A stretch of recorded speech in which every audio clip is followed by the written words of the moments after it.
Albert Einstein had one portrait hanging in his office.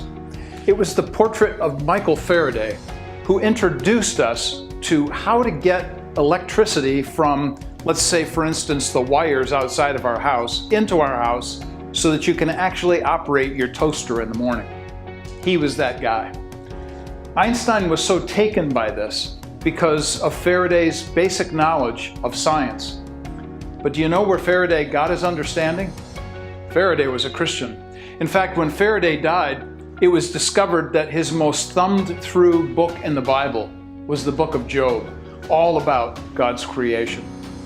I would like to suggest to us in this particular episode about why what we believe actually matters in daily life. I would like to suggest this idea coming right out of Genesis 1:1, that in the beginning, God created the heavens and the earth. And when the Hebrews said heavens and the earth, they meant everything. Everything from A to Z. There was nothing left out. What's important about that is that in our daily lives, there has this tendency to be a division between what some people refer to as secular and what others would say is sacred.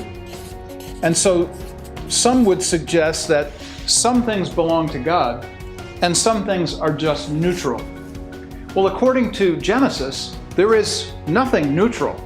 If God created all things, there are no brute facts. They don't just simply exist. They are given to us by God, they are sustained by God, and He will bring them all into final culmination.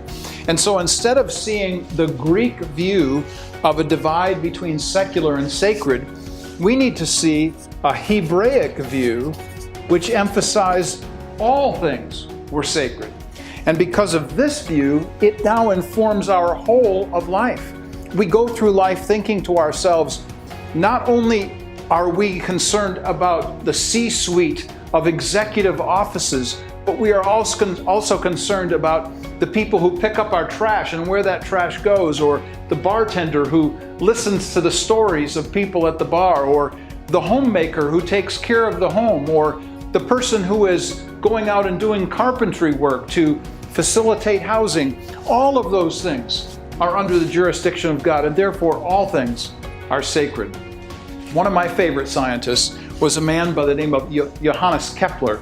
Johannes Kepler came up with what was then called the third law of planetary motion. And the third law of planetary motion simply means that he understood why the planets operated in the way that they did. And when he discovered the third law of planetary motion, immediately prayed. That was his response to discovering this law of God.